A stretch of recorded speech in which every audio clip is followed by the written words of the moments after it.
Hello, everyone. Welcome back to Real Reds Talk, your favourite football fan channel. Usually dedicated to Manchester United, but today we're going to try analyse stuff from a neutral perspective.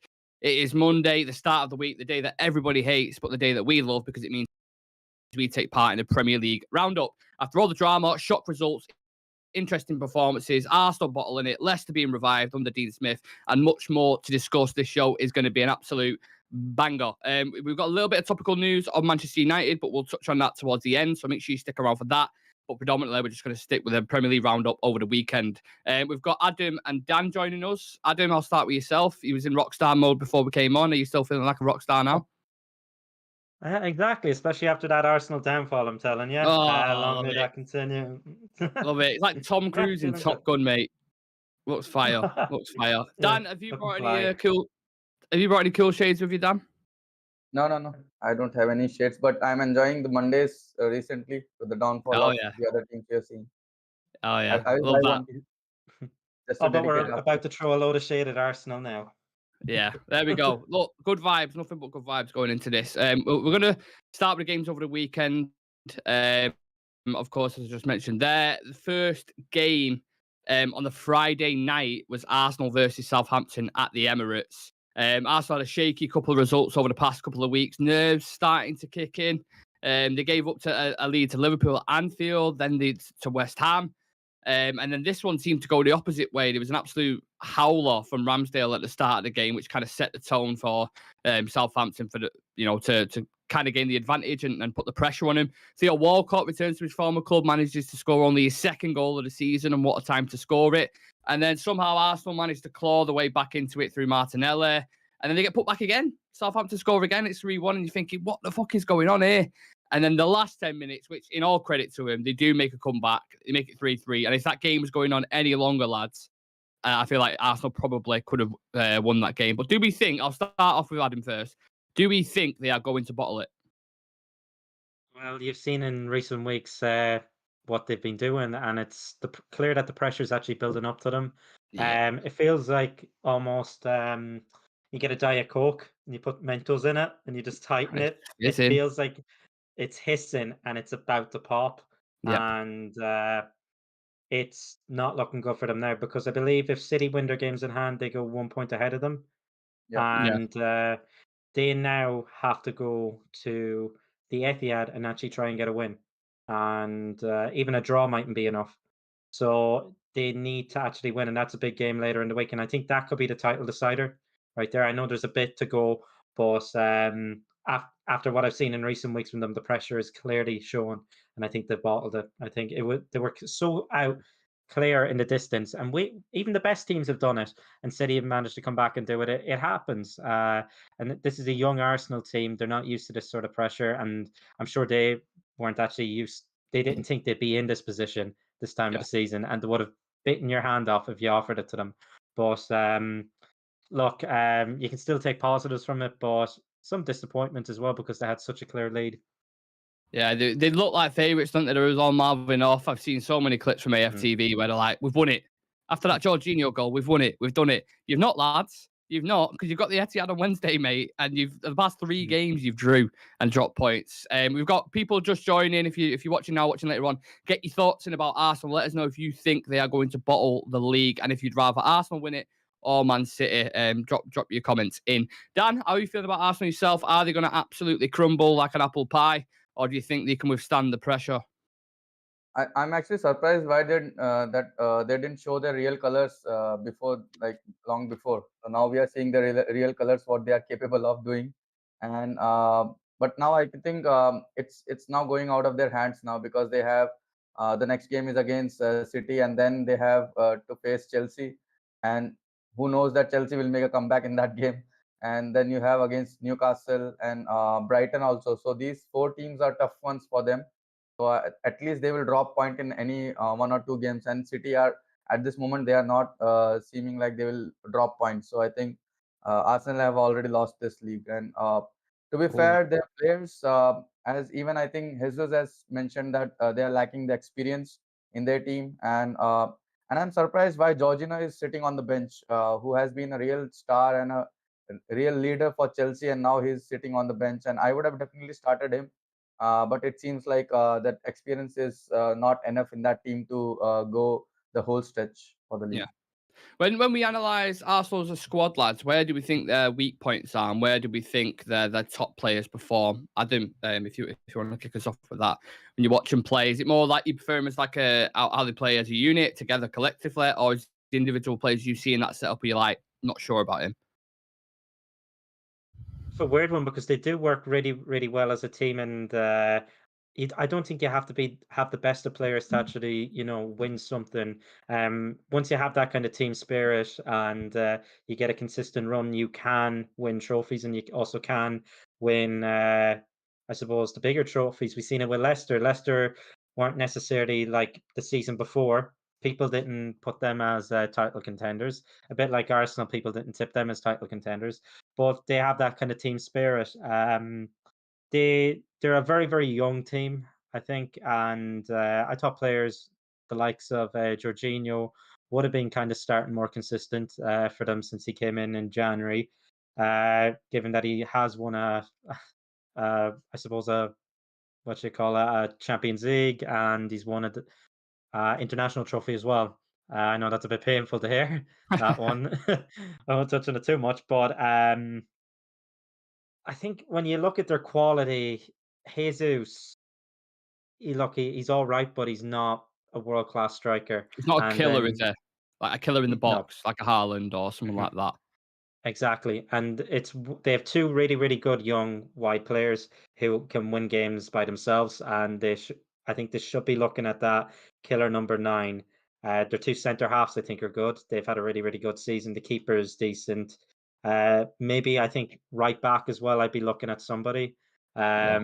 We're taking bids for Wan-Bissaka, I'm sure. If you want to throw 80 million in, lads, Oh, we'll don't, take it. because when we play against him, whoever it is, be left winger, so Rashford against Wan-Bissaka, that'd just be like you nullifying our only threat. Then, so if you're gonna sell Wan-Bissaka, don't give him Arsenal. You can sell him abroad. He'll do a fantastic job abroad, I think. But yeah, Mhm. I agree with you. They're kind of playing Ben White out of position, aren't they? At right back, who's Yeah. who's been all right, but he's not an out and out right back, is he? And there was no, he's not. And one last thing about kind of the striker position, Jesus is one of the only few strikers in the top teams that is underperforming his expected goals. Um, I think he's sitting on like 67 goals from an expected about 120, which kind of Okay. says everything. And Yeah. meanwhile, they have players like say Haaland who are performing higher than their actual expected Mm, goals. But yeah. there is that kind of class difference. There is, and I think Mm, that's where they should be looking for someone better. I think Jesus as an option off the bench is a really really good option. But you should be looking at that killer number nine that kind of push you into like title contention. I know mm, they're contending for the title, but it can maybe they would have gotten over the line. Look at the likes of Van Persie, what he done to us. He was the game yeah. changer. Absolutely. I Also, think Dan. I yeah, was just and going to. also you can see that they are missing key players. I mean, a few key players in Xhaka. I know he's not a world class player, but he was there in the team. He's been good This for him this season, though, hasn't Yeah, yeah, he? Okay. exactly. So Xhaka is missing, and the new guy Saliba, Mhm. their defender is missing, and also Tomiyasu, because of which the other player Ben White is playing out of position. So these three players were the key players in from the starting of the season to the last 3 to 4 weeks. So now they are missing those players, and now it has shown that they are now dropping points more often. Yeah, I thought for me, just from my personal reflect, I think the wingers like Adam touched on there in particular look fantastic, but just wasn't getting the ball enough specifically in that Southampton game. But Saka and Martinelli have been the wingers in the Premier League for me this season. And I know Rashford's in the conversation, I know others, and I know I'm a United fan. But if I am being completely unbiased, if you've watched Saka and Martinelli this season, they have been dangerous as fuck. They can change games like that.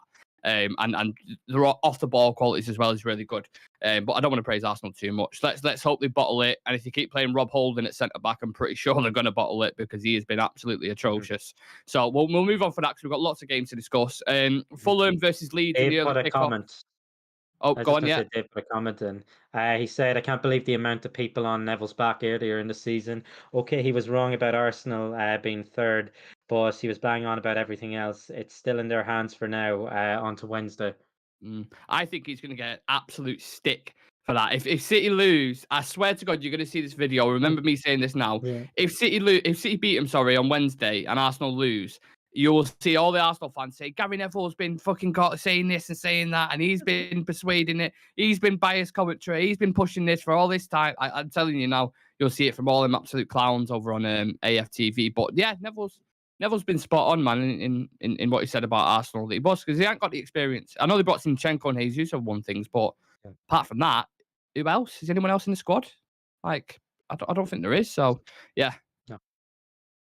Shah Sam saying, would you rather have Maguire or Holding as your backup centre back? Oh my God. That's God. like going to war with a slingshot or a fucking BB gun. You just, neither is useful. But I'll say, fucking hell. Phil Jones. Yeah, Phil Jones. I think we can all agree on that, and we'll move on Imagine from having that. them two as your centre back partnership. It'll be the And Chuckle Brothers again. I don't want to. Don't want to even. Yeah, let's leave that there. Fulham versus Leeds, early kickoff, lads. Not the most, like I said, not the most sparkly of fixtures, but Leeds needed a result going into this one. They just conceded a lot of goals, and after going 2-0 down, seemed like all hope was lost. They did manage to claw one back in like the 70th minute, but ultimately it meant absolutely nothing because they lost another game. Worrying sign for Leeds. They've only won 2 in the last 8, scoring 12 and conceding 23 goals. Adam, are they in your shouts to go down? They're currently 16th in the league, 29 points. The safety spot's usually about 40 points in it. And in their last stretch of games, they've still got City and Spurs to play. Yeah, the more I kind of look at it, I suppose it comes back to that kind of song, Leeds are falling apart again. Yes. And I would be disappointed seeing them going down though, because it was always an easy 3 points for us, especially at Old Trafford. Good for our goal difference in recent years as well. But the more and more I kind of watch them, it's just always a loss nearly. And I know they went 2-0 down, but you have to remember Fulham are also having a really, really good season. They're actually playing well as a collective. But every time I watch Leeds, I'm thinking, where's that spark? Who is their kind of go-to man? And I'm thinking, like, if they went down, who's a decent player that you'd kind of cherry pick from them? I don't think striker Rodrigo, he hasn't set the world alight. I think the keeper has been all right. Mailer is his name or something like that, I believe. Mm. And defensively, I just can't really think they don't really have a Premiership level defense. It feels like, and sometimes it only takes one standout player to go in and they can change the defense. Look at what Liverpool were struggling for years, and then they got Van Dijk in, and they were absolutely solid at the back. So I think they're kind of missing that centre half. Weston McKennie's come in; he hasn't really performed to levels that people were expecting, and I couldn't even tell you who their manager is now. I know it was It's Ted Lasso for a while. I know it's a Spanish guy. I can't remember. It's Ruben something. I think it might be, or that might be the one in Southampton. But there was 2 new Spanish guys who came in. One at Southampton, Mhm. and one at Leeds as well. But it's just the amount of goals they're conceding, man. They just leak so much. It's like you can't see a way through it because even in attack, they're not exactly. They've got Nonto who looks like a bit of a talent. Patrick Bamford's always injured. Like they've never got Mhm. someone there who's an absolute killer. And ever since they lost Rafinha, Dan, and Kelvin Phillips as well, it seems like they've just gone on a downward trajectory, doesn't it? Yeah, and also those 2 players were the key players for them in the last season. Even though they have been conceding a lot of goals, but on the other side they have been scoring a lot of goals as well. So whenever they play, it's most of the games have been like high scoring games. But now this season it seems like only one side is scoring the high number of goals, but they are unable to provide. They are unable to create chances and that much chances that through which they can score goals. And if you see Rafina and Phillips, they both are not getting well in their respective teams. So if they could have been here, I think they would have been a bit more on the upside on the table. But if you see the next couple of games, one is against Bournemouth and another one is against Leicester. So one tip on top of Leeds and another one is below Leeds. So these 2 games will decide their future for the next season. So if they are able to get win from both of these games, so I think they could be in a bit more safer zone, because the last 3 games pretty tough for them. to pull out a win. But we have seen that, yeah, recently, especially in this year, Leeds have been not that great as we have seen in the last few seasons. Yeah, it's just I look at them as a team. I just think they haven't got no star player where I feel like that he can pull them out of the shit. Do you know what I mean? They're so average in a lot of the areas. I don't see where it's going to come from. So, but it is interesting. I think there's like 6 games left for a lot of the teams near the bottom, and it could literally be like 6 teams who can go. So that's a fascinating relegation battle near the bottom. Probably the best you've seen for a while. I'm just posting this. Sorry, just let me do that. Um, Completely forgot to post on socials, didn't I? Like a bloody idiot. Yeah, the other games, Brentford and Aston Villa clash for Europe. Obviously, Aston Villa had a bit of a late surge, hadn't they, under Unai Emery. And this was kind of significant in terms of who's going to finish higher, pretty much, because Brentford are 10th, but I think they've got a game in hand. And Aston Villa are slightly higher than them at the moment. But yeah, look, it's one of them. It's not like I think Europe's the only kind of thing to kind of discuss when it comes to this fixture. It'd be great for Villa if they do manage to get European football, won't it, Adam?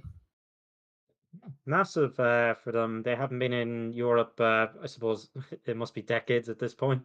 Yeah, Um, they have a history in Europe. Of course, they've won one European Cup, or is it two? yeah, It's one, one I isn't it? think. Yeah, One, yeah.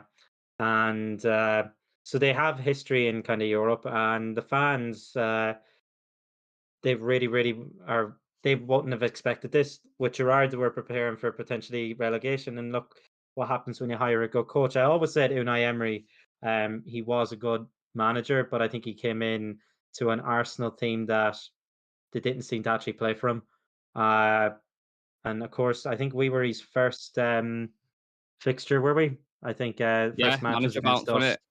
Yeah, manager bounce, and you're just thinking, "Oh, this is typical, just typical." It Yeah. happens. I don't know how many times it's happened this season. So, say going into the game later in the week now on Wednesday, they have a new manager. But back on Villa, um, you look at their team; they have some decent players in there, and they were underperforming, I think, under Gerrard. And Unai Emery's just got a tune out of them. He's kind of set them up really, really well. They're difficult to beat, and I think they've taken more points since the kind of restart. They're up there with City. I think City have taken the most, and then it was like Villa. So Villa were down. We're kind of up there in terms of getting points after the international break. About was it a month and a half ago? Hmm. And so they're playing really, really well, and I think they potentially could get Europa League, which will be massive to them. Even Conference League is a big accomplishment for them, considering people had them tipped for relegation just a couple of months ago.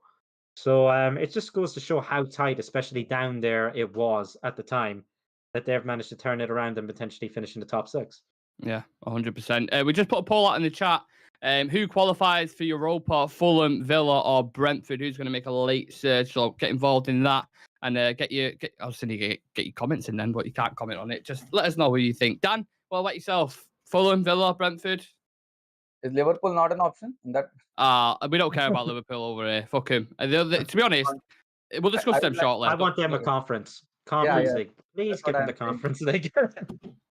Give them some experience of the Conference League. And Yeah, but coming down to Aston Villa, I think they have had a very good transfer window last summer. They have bought so many good players like Costa and Bai from, I think, from the different German league, if I'm not yeah, wrong, the winger, yeah. the right winger. Leverkusen, I think it was he And signed from. yeah, so these type of players, including Digne from I think Everton, he went to Hmm. Aston Villa, and then a couple of midfielders whom we were also tracing, like Kamara was there, and I think Dendonker from Wolves. So they have a very decent summer time, and that has shown in the table where they are now standing. Uh, but qualifying for a Europa League could be a tougher one, because if you're talking about a relegation zone team fighting for the relegation battle, then we can say that if they get couple of wins, they can still survive. But in this case of Aston Villa uh, trying to get into that Europa League, then they would have to win at least 3 to 4 out of the remaining games. And as the thing stands, they have. I think we also will be playing against them, and then Liverpool they will be playing, I think, and one more bigger team. So it looks a bit tough one for them. If they win, then I think that would be a big boost, considering the performance they have put in the whole season, and also the transfer business they have done. Yeah, I think like the games you mentioned there. I think they do have It's either Brighton, Spurs, us, and Liverpool. I think it is. So it is a very tough ask. But Unai Emery, it's sometimes just about form. You know what I mean? When a team hits a certain path, they can just continue on that, and you have other teams dropping off. Just to let you know, by the way, if there's any members in the chat, Real Red Ultras, we filmed the video, which obviously drops every single Monday, but it's a pre-record. It's a bit of a special one, so we're going to drop that today, later on, hopefully, just in case you was wondering. Now, Dan mentioned relegation at the start of his sentence, and it's something I want to discuss. Everton drew 0-0 with Crystal Palace in a bit of a scrap, boring game, but Crystal Palace, as I was touching on them, with kind of informed teams since Roy Hodgson's come in, back off his retirement from his pension or whatever he's doing. They've actually been really like one of the most informed teams. They've won like 3 out of 5 or something and drew 2. So I think on reflection, Sean Dykes would probably be happy with how the game went. You think Palace are clear now from relegation, but Everton are right in the mix, lads, with it. Leicester beating Wolves at the same time as well in their game, which means they go level on points with Everton. And as I touched on before, 6 games to go, Adam. Do Leicester have a chance under Dean Smith now? Well, you got kind of have to tip them, especially if they can get tune out of those players because they are a talented team. Yeah, Uh, Looking at it, it's just so tight down there. It's hard to actually say who will be favorites. But just in form wise, I think Leeds are looking the worst. yeah. Everton under Deitch, they have somewhat improved. They have. I Grinding know in they've it. kind of had a yeah, they're grinding. It's been a while now. Their last game, I think that the one was at Brentford actually. Hmm. So you're going a while back there. They lost to us, of course, at Old Trafford. The draw there, and I think they lost to Fulham as well. Uh, but look, when you're kind of grinding points, especially away from home, you're like, if you avoid defeat away, but try and actually win your home games because when you bring any team in the league to Goodison, they can beat them on their day. They can. We've seen it. I think they beat Arsenal at Goodison as well. It was Dyche's first game, was it? So they can beat the top teams in the league. So I probably wouldn't be too disappointed at that sense with a draw if I was an Everton fan. But Leicester, they managed to turn it around. I know you touched on it. I think somebody asked. Was it the last day on stream, how Wolves are a very, very like boring team. Like Oh yeah, what yeah. yeah, Snooze fest. yeah.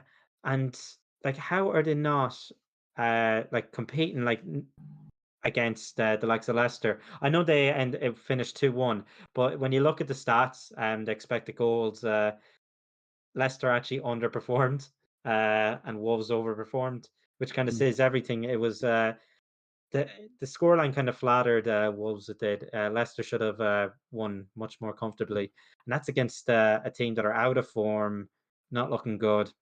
And they went Um, one I down as well, Adam, in that game. I think yeah, Wolves scored. Matthias Cunha scored the first 12 hmm minutes, I think it was. And then Leicester, he was at the King Power, had the crowd behind him, and managed to bring it back. hmm But it just feels like anyone who manages to get 3 points right now starts to create that gap. But it's yeah, so scrappy at the bottom. So like 1 point here, 1 point there. Every team's just staying at the same until the end. So you could literally have on the last day 6 teams going into it where it's just like it's going to be the most crazy ending to a season you've ever seen in terms of mhm. at the bottom.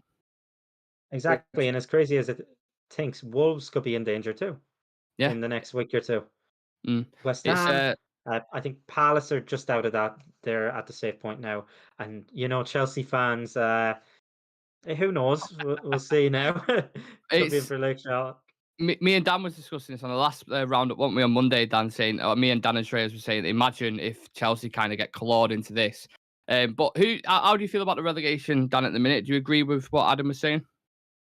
Yeah, I think, but still, I feel that Wolves are a bit safer on their side. But I think for the since Southampton is too low, they are surely they are going down.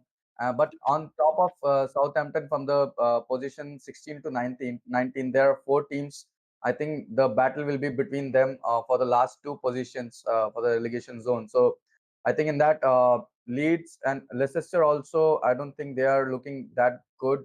at this moment, because they have been hit by the injuries as well. So they have been losing a lot of key players in Evans and Soyuncu. I think he's also injured. So there are even more. Harvey Barnes also is out injured. So now they are playing mostly with the second team, and it seems like they are unable to come out of that hole which was left by Mahrez on the right side, and they have not been that great from the right side. So they are really struggling. I don't think they will be able to make it. But on the other side, if they go down, then we might have some chance to get their players. Yeah. Interior It's means it's funny you mentioned Soyuncu there. Someone I had when I was doing the watch along yesterday, I got a Leicester fan who came in on the TikTok chat, and he was like, "Soyuncu, how much do you think he's worth? It's got to be like 100 million, hasn't it, or something like that." And he must have been trolling because I was thinking, if you've watched Leicester this season, the amount of goals they've conceded, 100 million. Soyuncu is dung. He looks like a stocky Lord Farquaad. He's the most average centre back I've ever seen in my life. I don't know. He must have had a few beers or something because it was just like, no, not a chance. I'd never take him at Manchester United. But having said that, again, look, it's like I said, there's not star players. It's just a collective of everyone who's trying together at the minute. And maybe talent will come out on top. Maybe Leicester's talent will show through. Maybe the ones with the more quality players will come through. We'll park that relegation discussion just there for a second because we have to discuss the Scousers, unfortunately. Liverpool got a scrappy 3 points against a fiery Nottingham Forest, let's just say. Every time Liverpool scored in that game, they seemed to have an answer. So they went 1-0 up. It was 1-1, 2-1, 2-2. And then Mo Salah scored, put the final nail in the coffin for Forest, which means Forest are a point behind Leicester, 19th in the league. Liverpool go 3 points behind Tottenham with a game in hand, still 9 points off United. And United will have a game in hand on Liverpool as well. So I suppose that's nice. Any chance Liverpool sneak into the top four, Adam? No, I think the gap is way too much now looking at it. We have one game in hand on them, I believe, and if we win that game in hand, does it go to 12 points? And there's how many games left? 6? Well, we played Tottenham on third. I know Tottenham just been slapped off Mhm. Newcastle, which we're going to speak about in a second. But you might get a reaction from them. New manager, which we're also going to discuss as well. Mhm. Look, avoid defeat against Spurs. If we Yeah, beat Spurs, I think yeah. that's going to be. I think that's top four cemented for us, at least fourth. Um, I think it's too late now for Liverpool to kind of pull that back. It seems like the sold their souls to beat us 7-0. Freak result. Look, and we've seen it at the weekend with Spurs as well. Freak results do happen. It can happen, Absolutely. like even in the space of 20 minutes. Uh, and I know they'll brag about that for years or whatever, but let them have their moment. That's their open top bus parade for this season. But the more I kind of look at that game with Liverpool and Forest, I kind of think back of our game against Forest where we absolutely played them off the park, and In the then cup, are you Liverpool are referring to, struggling. or the league? Oh Yeah, no, the recent leg, you mean in the league? the league. Yeah, Yeah. and what you call it, we should have won by way more. We should have, if we're being 100%. honest. Could have been easily 5-6-0. We absolutely smacked them away from home, and then Liverpool are struggling to actually beat them then at Anfield as well. Mm. Liverpool have been so bad this year, and people aren't being critical on them. I don't know how they're avoiding all the criticism of multiple people. They're out of every cup competition, and this is supposedly the best team up there with the treble winners, one up there with the Invincibles. This is meant to be one of the best Premier League teams of all time. I really don't get why they've been avoiding this criticism. 3-2, okay, they won, but you're at Anfield. You should be smacking Nottingham Forest. We've been doing it as well, and let's be honest, Liverpool are supposedly better than us, as to say, Yeah. and they're having a more competitive game against them than we are. Dan, just on Liverpool, do you see them as a threat next season if they can revamp that midfield? Because it's obviously an area of weakness for them. If they go get a McAllister and get a couple more to kind of boost that up, they've obviously got a solid attack. Like it can't be denied. Mo Salah, Gakpo, Nunes, as much as was on the channel or whoever might banter him, I do think he will come good. He just looks like that type of player. Do you think if they can revamp that midfield, maybe a couple of defenders, they could be back competing again next season? Yeah, definitely they have that talent, and the talent is there, the experience is there, but something was not right, and nobody can judge what went wrong for Liverpool in this season, because it's the same team which was dominating the Premier League from last few seasons, and now suddenly, I know that Mane has left the team, but still, I think they have bought so many players, so many talented players who could have filled in that spot. But it seems like their midfield and the defense is not connecting quite well, and the defense is same from the last season, and it's not just working out. So, and I know that they may not be able, they may do some changes at the midfield, but I don't think they will touch the defense line still, because they still have Van Dijk and Robertson, Arnold, and maybe one more center back they might bring in, but still they have Matip and another Kanote, and these type of center backs are there to fill in, but something is not working out, that the chemistry is missing this season. So that Mm. chemistry can really be brought in the team in the next season. The next season they can come back and be another tough opponent for the whole Premier League. And Mm. but these type of players, you have seen that Nunes and Gapco. Uh, I'm Talented, not right? sure what. Yeah, sorry. The talented, right? You can see there's Yeah, something yeah. in them. They are so talented, and Diaz on the left side, and Yeah. now Jota is Jota also, as well, yeah. yeah, Jota is also performing really well. So they have that attacking firepower at the front, but it seems like just the midfield and the defense is not working out well. So I think even Thiago was, I thought he would be a regular starter for them, but it seems like he's not having that much game time. But yeah, he's also injury prone. But I would have started him more often than not. Mm. And but still, I think they will come back in the next season. But this season they have to see where they end up.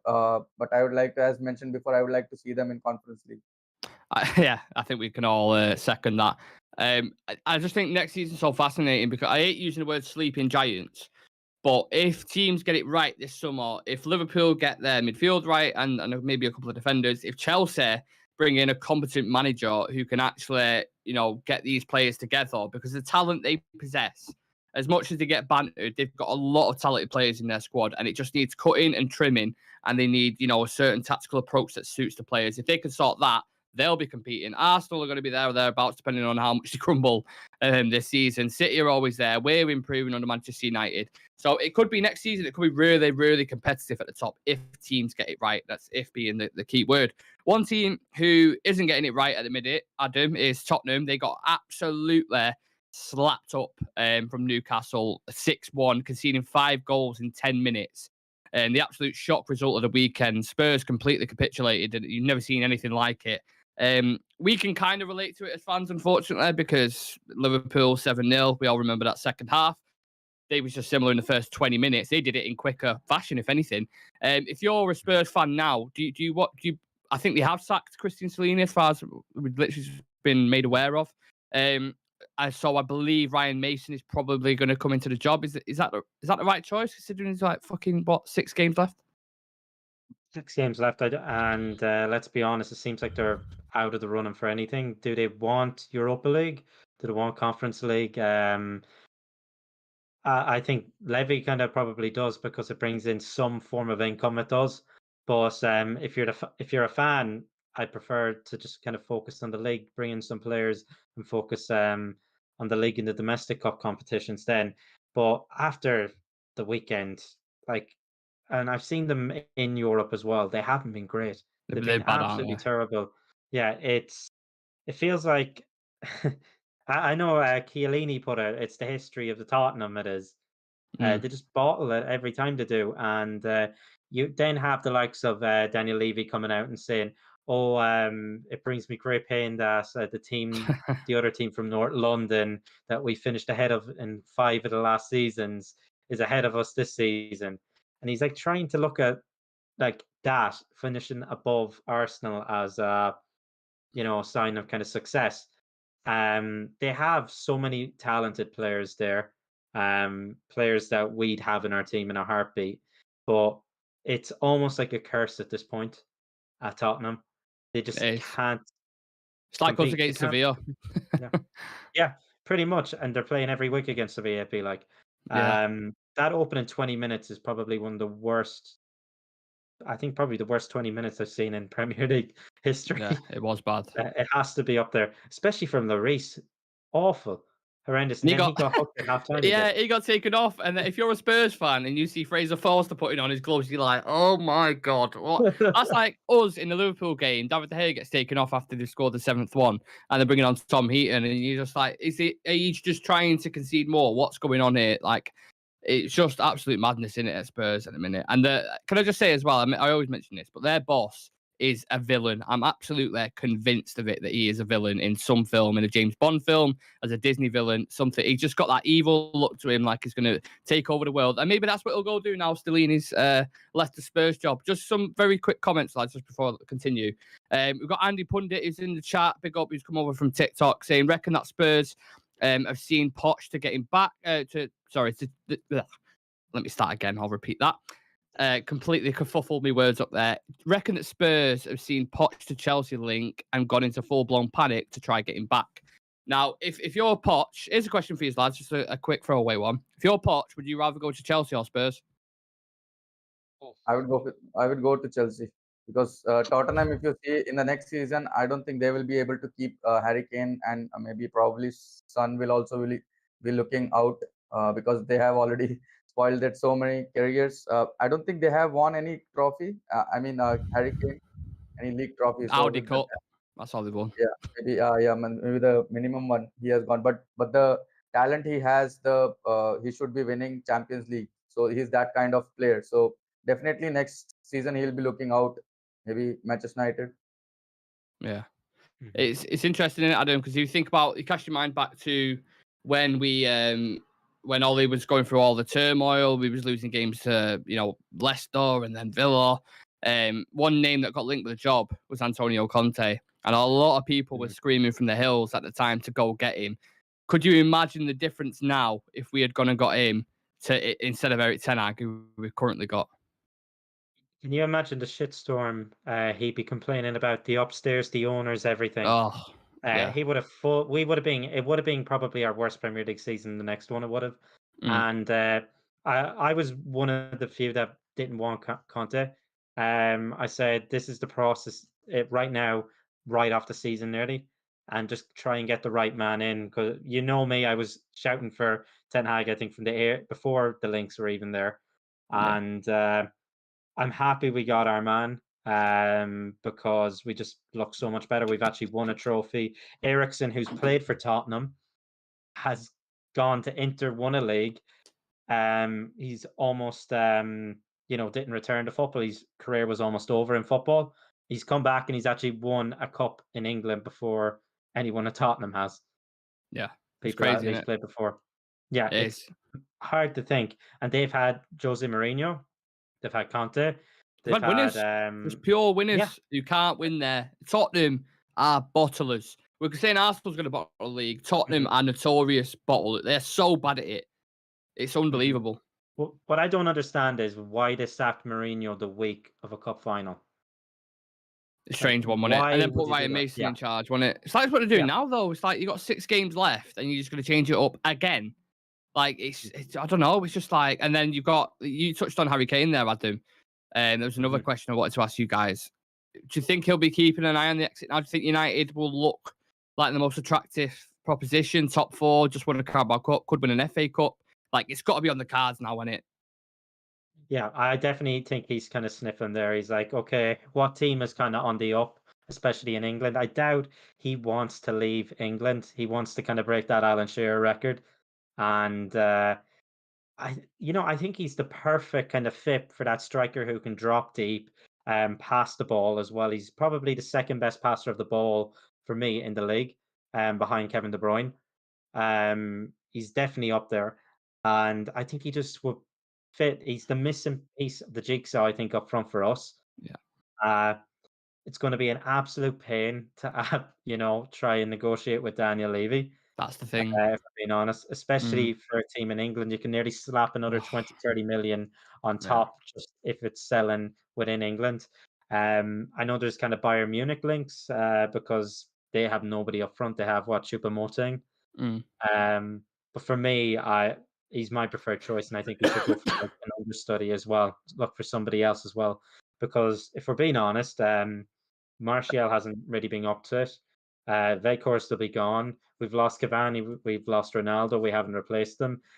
We've lost, I suppose, in a sense, we don't know what the future holds, but I don't think he'll be returning Greenwood. These kind of forwards. So we've lost how many strikers, and we haven't really replaced them in the last 2 years. Yeah. Which is mind-boggling to think. So we need more than one striker. We need that one world-class striker, and I think he's that. And we also need that understudy then. Well, that team across the pond have Julian Alvarez and Haaland. Julian Alvarez is a fantastic young talent. Haaland's world class, probably the best in Europe at the minute in terms of goal scoring, and he's young as well. So they've got two players there potentially for the next 10 years, as long as they want to stay, who are top level talents, and that's what we need to compete. Absolutely. Dan, just before I asked you about Harry Kane, a couple of funny comments in the chat. I think are interesting. A non-funny one, it's just Druv saying hi, hello to Druv. I don't know if you knew, I recognize the name, so maybe not, but smash a like on the video if you haven't already. And get involved in the chat. Andy Pundit saying if Poch goes to Chelsea, he has Todd Bowley playing Football Manager, but if he goes back to Spurs, he gets to call the shots. So, I suppose, yeah. To a certain extent with Daniel Levy, he is very strict on budgets, but I get what you're saying. Charles Sam saying Maguire was probably praying we get Conte because he plays a back three. Yeah, well, we just did a members video, me and Sam. We was discussing, if Maguire's going to go anywhere, maybe Spurs, maybe they'll take him. No idea. And a back three with Dyer, what an absolute calamity that'd be. And then Andy Pundit saying, seems like we got Weghorst to play that Kane role for practice. Yeah, just fill in there, mate, and see how it works, and we'll take it from there. Just on Harry Kane, Dan, how do you feel about it seems like it's getting more. I don't know what the word is. It seems like it's getting closer, doesn't it? Without any, I think deals have just started discussions now, and I'm going to touch on that later. But yeah, just talk to me about Kane. Yeah, I think the last 6-1 loss has brought this rumors and this deal to another level of discussion. So I think now you will see in the coming days also you will see a lot more of Harry Kane being linked with Manchester United. But then now the question is about how much he will cost us. And I know that at the present, if you ask me at present, he is the missing piece for sure. He will at least get us to at least one big trophy in the next season if he comes in. But now then you see that you will have to spend around 100 million to get him, and by this coming July he will be 30. And if you're spending 100 million, uh, up to my calculations, I can say that he will be at his top level maybe 2 or 3 seasons.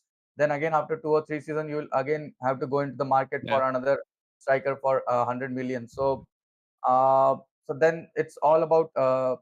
I'm not sure. It could be a risk or on one side, but at the other side you have some positives from that risk as well. But if you ask me, I would go with some good striker, a better not better, I mean a good one for maybe who is now at 25 years of age or 26, somewhere around that age factor. But Harry Kane, yeah, for the present he will be great, but near future I'm not sure about his performance, whether he'll be able to continue in that same form for the next maybe after 2 years.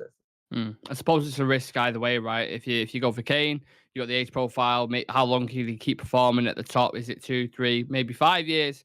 I know you've still got like the likes of Lewandowski and Benzema who before. I think Benzema's 35, Lewandowski's 34, but it is a different league. The Premier League is much tougher, so you're not sure how they can kind of adapt as they get older. But then if you go for a younger one, is Victor Osimhen someone like that guaranteed to come in and do the same numbers as Kane? So regardless, there's a lot of decisions at board level this summer where it's going to be very tough in terms of who you want to sell and who you want to buy. You have to be absolutely precise in what you're doing. And we know with the board, typically they don't get things right. They can't sell players. They can't even buy players. So I'm not holding my breath, but let's just hope they get it right. It seems like in the summer, Ten Hag got it right. The board didn't, but he went for players that, and it's worked out, if we're being completely honest.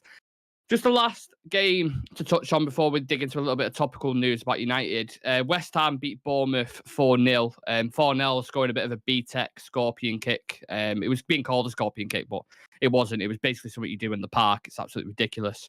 But in the last 10 games, they've only lost one. Antonio started to score from now, the 13th in the league, just behind Palace with a game in hand. And I've taken 3 points from Butlins FC. a result like this could well keep him in the Premier League. But just a quick throwaway question because it's West Ham, because he's been Declan Rice links, Adam's favourite player. Mm. Would you take Declan Rice, Adam? As backup to Casemiro, yeah, any day. I think I As would. what? What did you say? As backup to A backup. Casemiro, I Yeah, would. backup. Yeah. But it has to be said, he scored a goal. I think it was in that game, and it was such a great run. It was. Yeah. The guy, he kind of does remind me in a sense of that kind of Roy Keane, just like that he decided to trade his Box to box. Irish passport for an English one. Yeah. Yeah. Don't sit well with you, that, I'm does not it? bitter about that. Yeah. No, it doesn't sit well with me. But yeah, he's a really, really good player. I don't know if I'd put the quotation of like 120 million on him. If you're looking, if he still had his Irish passport, he'd be probably what, a 60, 70 million player. Yeah. You're damn right. Yeah. But I probably would take him in a sense. He's a leader as well. He's the club captain down there, has been for about, was it a year now? Over a year. And it's something that we need. Bring more leaders in if we were to get say the likes of him and Kane, for example. You have the probably England captain, and probably one of the upcoming England captains as well. Does that not worry you though? There. Just because, but you know, when Ollie's signing Wan-Bissaka, Maguire, these British signings, does it not kind of stick in the back of your head a little bit? You think like, go get English striker, English centre mid. I'm not being kind of anti against my own country here, but we did sign a lot of British players under Solskjaer, didn't we? We did, but I don't think it was the right ones as well. I'm not even too sure if Maguire initially was, one of Ollie's kind of targets, because Jose Mourinho wanted him and then kicked up a fuss when he didn't get him that summer. Yeah. And then ultimately lost his job as well. Ollie's come in and he's gone, who did Mourinho want? And he went, well, he had Maguire in it. Right, go get him. Yeah, I'll sign him. Because if Mourinho wanted him, then he must have been good. Yeah, and the thing is, I think Maguire probably would have been a decent defender under Mourinho, under a Mourinho system. Yeah. But look, it never happened. It doesn't really worry me in a sense. I think Harry Kane's a world-class striker, and there's not many of them around. And even in that kind of Spurs team, he's up there with some. How many goals does he have this season in the league? He's a good few. It's got about 20, I think, so far. Something like that. It's close to 20. So. In such a poor Spurs team as well that are underperforming. Son is underperforming.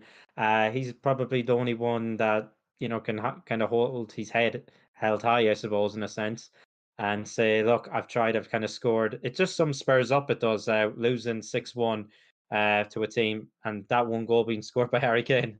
Yeah. Dan, just lastly on Harry Kane, we did have a bit of topical news on Harry Kane because we've been. Like I said, discussions have started. So I'll read through that article briefly. We've already spoken a lot about. Sorry, no. What are we on about? Declan Rice, not Harry. Ignore Harry Kane. Declan Rice. Sorry, just ask you a question on him. Is he someone you would identify and you'd take at the club? Yeah, I think maybe last season I would have gone for him before getting Casemiro, because he is more like a player who is. I believe that he is better on the defensive side than compared to attacking wise. But we need a player of same caliber as Eriksen, who is more creative. And Declan Rice, I know that he can be a backup for Casemiro, but I don't think he will be agreeing for that role any day. But if you see that his situation of Declan Rice is similar to what Harry Kane is. They have been sticking to this club and giving their years extending their years for their support for the present club, and still they are not winning any silverware. So, but now I think they both have sacrificed their own a lot, and now the next season they'll be looking out. But Declan Rice, surely he's a player well capable of going into any top 4 or 5 teams any day. But for us, I don't think he will be a right option, because you again have to spend around more than 80-90 million on a player.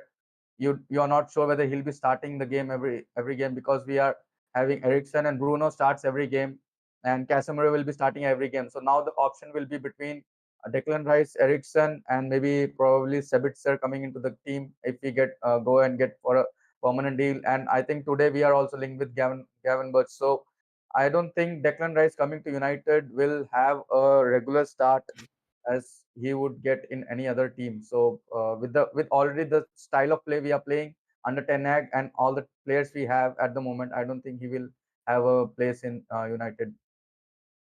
Yeah, I think it's a good point you make, and also as well, I think he's going to stay in London. To be honest, I think he'll go Chelsea or Arsenal. I think Arsenal looking for midfielders; they'll probably go in for him. We just had a notification then. Romano's on the United stand, and he said that McAllister, we've open talks with McAllister's agents to sign him.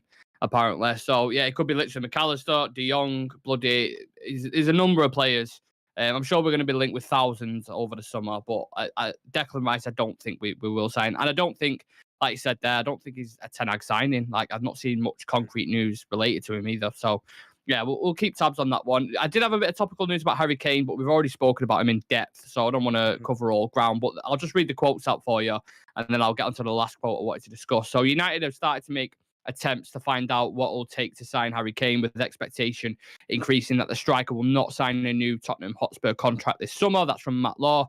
He's saying sources believe that while Daniel Levy might be prepared to listen to an offer in the region of 80 million from overseas for Harry Kane, that he'll demand at least 100 million pounds from English clubs and may even decide to reject all bids from the Premier League. So that's the line that's coming out. You know how the script, lads. You know what's going to go down over this summer transfer window. It's going to be dragged out. It's going to be stretched. It's going to be at the end of the August, where it's like, all right, what we're paying 90, 95, 100. Oh, now he wants 110. He's pushing it right up. We don't want to be dragged through nettles with this deal, do we, Adam? No, we've seen it last summer with Frankie de Jong. I know you're still heard about that, but Yeah. we don't want another case like that. And you're probably dealing with the most, I suppose, pain in the arse football chairman, I suppose. Yeah. He's one of the worst to deal with, known in the footballing world to be an absolute pain to deal with. And he'll call us a direct rival, but let's be honest, he's not. We're not. At this point, we're levels above Spurs, we are. Um, That'll the get fact clipped that if we they're get beat willing on to take, Thursday, Adam. yeah. Oh yeah, there's gonna be some clips. The fact that they take 20 million less from overseas rather than, like, having us pay maybe an extra 5, 10 Yeah. over that kind of says everything about them. It's just Tottenham's mindset. They're a bunch of losers there. Yeah.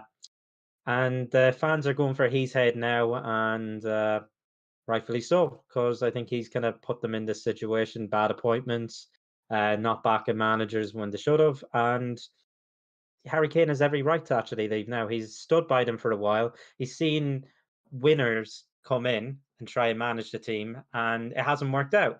What more can he do? And signing, I think, a deal now is signing his debt warrant, his football and debt warrant, I'd say, because they're not going to win anything. They're on the down now, and it seems that we're on the up. We Yeah. potentially can finish the season with 2 trophies after having a horrendous season last. I think our worst ever in Premier League history last season. And we're looking more like a team, and we're getting these big, well, not really big names, but we're getting these players in who actually complement the actual team as a whole. And I think Harry Kane also is aware that he's that sort of striker that Ten Hag wants. And he's definitely going to be sniffing there. He wants to stay in the league to beat the record. He wants to be the all-time Premier League top goal scorer. He can do it in a Ten Hag team easily. We've seen what the likes of Sebastian Haller can do, as both on the European scene and the league scene. And Harry Kane's perfect for us. He stood by them for that long, and he's given everything. I don't see why Spurs fans even can complain. I think they're at the point now, like, they don't blame him for leaving because they're going nowhere. Yeah. Well, you just think we've dealt with fucking Veghorst and an injured Martial all season, and we managed to win a Carabao Cup. We're going to get top 4, and then in the final of an FA Cup. So you can only imagine what we do with a Harry Kane in our team. I know you didn't say he's your primary target, and you might look elsewhere. But if he did make the move, would you be convinced that he'd basically keep doing what he's doing? Yeah, exactly. Because he's since Martial can fit into the team, who can play a very good hold up play. So Yeah. why not Harry Kane can fit in the team? And very good point of good quality of Harry Kane is that he hardly gets injured, and that thing we are missing from the very long time when our attackers are too consistent when it comes to the injury thing. Mhm. But yeah, Harry Kane, he's a guy who can play in almost every areas of the field. I mean, in terms of the attacking wise, like he has the ability to play from the midfield and taking the ball up ahead in the pitch, and then bringing the ball from the sides, and he also that I mentioned in the last I think last to last game when Martial was not up to the mark in his performance. When I mentioned, I said there was two phases of Martial. One is when he was playing a hold-up play, and another one when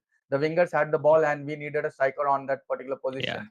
And Martial was not there at that moment when our wingers had the ball to chuck in the penalty area. And Kane is that Kane can fulfill that area on the pitch where he can also be available on the when it requires to have a hold up play, and then when our wingers have the ball, Kane will be seen at the right place at the right time. So we were missing that particular quality in the team when we couldn't see our players, especially the attackers, in the right place at the right time when we had a cross in.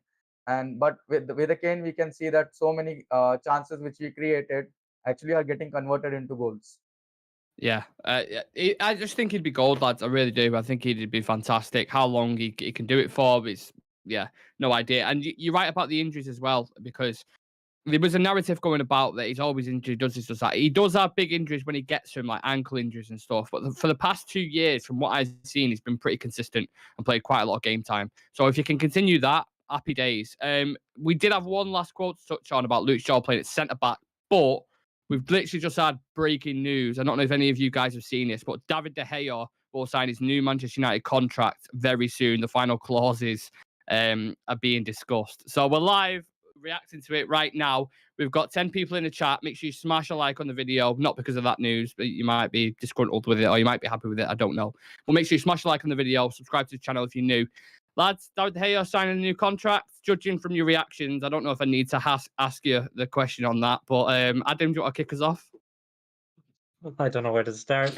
Wasn't expecting that, let's be honest. The last week hasn't been great in a sense. Okay, he's pulled off some decent saves in that semi-final, but nearly You just got to laugh at you. single-handedly, You just got to be like, yeah, oh, you did no. dunked us out of the Europa League.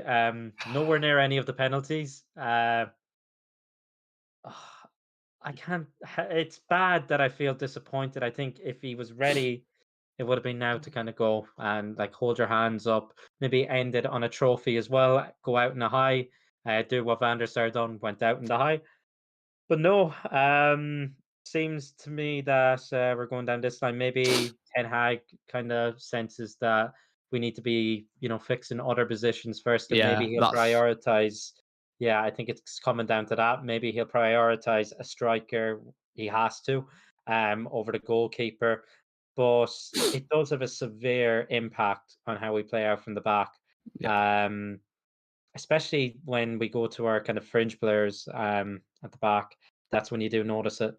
Mm. It's a bit disappointing, it is. But look, he's kept the most clean sheets in the league. He's pulled off some big saves, but he always has a clanger in him at the biggest stage, and that's what worries me about him. Um, I'd nearly be tempted, honestly, if someone like Southampton are going down. I think Bazunu is a decent keeper if you can get him for cheap as a second option. Just have him there in case, and then maybe look at someone. I'm sure that they are monitoring the likes of Diago Costa, but yeah, that's kind of ruined my night. It has, in Yeah, a it's having sense. such positives, bantering all the other clubs, and then it's Yeah. like, boom, surprise, motherfuckers. Dan, Mm. it's the one thing I'm interested in is to see the length of the contract, to see how long, if it's another 5-year contract, and like, don't worry, he's taking a wage cut, and you're like, right, okay, well, he denied the first offering that we give him, so I'm guessing maybe that was 200k, something like that. So if they're going to say a wage cut and like, oh yeah, he's gone down to 300 grand a week now, you're kind of like, well, what's the point of being here? What just gives you reaction and you take to that news? And people in the comment section, in case you missed it and you've just joined, David De Gea is close to signing a new contract. Just the finer details are being discussed now. So let us know how you feel about that. I think David De Gea his contract, I don't think he can refuse now if they gave anything around 150 or 200 after the last game, the blunders he has done. Yeah, it's been dropped to a quid a month, mate. So you're putting fucking clangers in. He'll be entering the office by this and asking for whatever you give, I'll take something like that. So yeah, to be honest, I was not that against De Gea because I know that the blunders he has made, even other goalkeepers do those type of blunders, but De Gea does it more often. But on the side of it, he makes some saves that maybe other goalkeepers cannot make. So, but that last goal, I was even in that game when we were losing when we lost 3-0. In that game also, till the second goal, I was really fighting with the fans on Twitter, saying that De Gea was not on fault for the first and second goal, and suddenly you saw the skills of De Gea shown, the trap and the. I'm not sure whether he was trapping the ball or he was passing the ball. He definitely So wasn't trapping it. He was fucking letting it free. That's what he was doing. Like chickens out of cage. after that, I just turned off Twitter. I said I cannot Yeah. Yeah. defend this. So, but on the other side, if you see that we already have a lot of problem to deal with in the summer, considering the striker situation, the midfielder situations, and maybe another centre back. So you can feel for Ten Hag that go. I think he also mentioned that goalkeeper. He has other departments to take care of before looking in for the goalkeeper situation. Because if you are going for a goalkeeper and of a top level goalkeeper, then again you have to spend more than 50-60 million in it, and we are not ready for that as of now because we have to spend around.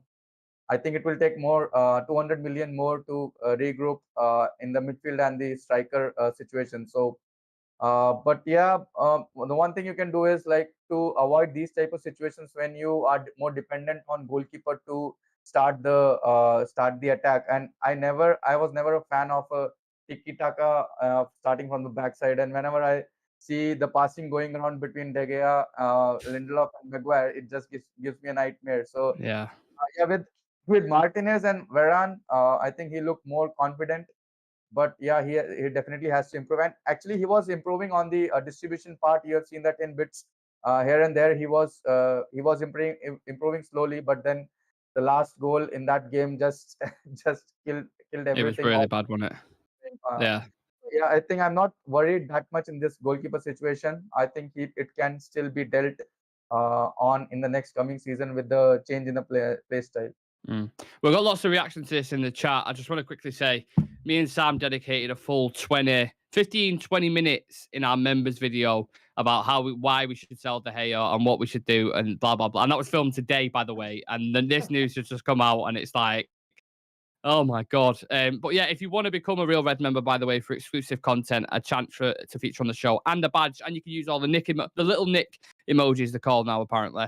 You can use them as well by clicking the join button next to the notification bell. It's for the price of less than a meal deal, would you believe it, per month. The Tesco meal deals have gone up to £5.50, and I'm absolutely livid about it. But yeah, price £4 a month just supports the channel, helps us produce better content, gets people on the show, etc. Just a reaction in the chat. Sam saying, Sam saying, I'm okay with it. Sam is saying probably prioritizing position, so had to make a decision. I agree with that. You've got Marky Mark saying keep David De Gea and get a backup ball playing goalkeeper. Saying Maguire makes everybody look shit at the back. The best thing Eric Ten Hag was done was to keep Slabhead at home, apparently. So yeah, some some mixed reviews in the chat, Adam. Yeah, there is just one thing on kind of De Gea. It's one thing I have noticed, especially with United's history of actually changing goalkeepers. It's always been rough. We've always had a lot of duds That's after it, a good yeah. goalkeeper. So it is difficult to actually replace a goalkeeper historically looking back as well. Um, One thing that kind of bothers me about De Gea, he's never been a kind of goalkeeper that controls his entire box and come out and claim crosses. Glued He to his line. has the nick, yeah, he's literally has the nickname on Twitter called the Glued because he's glued to his line. And yeah, I looked at it especially from playing in the back. He's in the bottom six percentile of goalkeepers in Europe. Diogo Costa, I think, is the 84th percentile.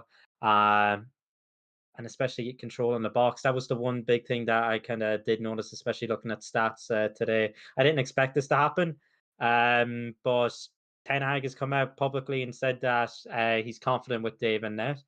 I'm not going to question the gaffer because he's come in, he's made a lot of the right choices, but I think he's just on borrowed time right now because other positions need to be prioritized. Yeah, agreed, Adam. Look, I'm sure there'll be more stuff breaking about this. We've got the breaking news show tomorrow, so hopefully we've got some more stuff to talk about David De Gea. We've got some ownership updates because it's been very fucking quiet with that. I've not heard a peep out of anyone in regards to that, and the deadline is Friday. So if we have anything about that, we'll go live. So make sure you turn on the notification bell. We've got Spurs on Thursday, so we'll have the preview on Wednesday and the live watch along, of course, on match day. And then Friday, press conference reaction, previews. It's all going off this week. We'll be busy guys. So make sure you follow us on socials for all your updates. That will come from Twitter, which Dan runs constant every 5, 10, half an hour. You'll get an update in regards to the news we've just been talking about. Make sure you follow us on TikTok for clips from the show. Instagram for your lovely aesthetic images and your stats and all that kind of jazz, and your reels. And subscribe to the channel as well. We'll see you guys in the next one. Cheers for coming on, lads. Always a pleasure. Enjoy your week. You was going to go for a salute then, weren't you? I felt like, and you went, oh yeah, always a pleasure, and then you kind of reeled it in a little bit. Yeah. Dan, I kind of reeled it in, yeah. Dan, I appreciate it's very late over in India at the minute, so I appreciate your time as always. Yeah, but always available to celebrate Arsenal going down. Absolutely.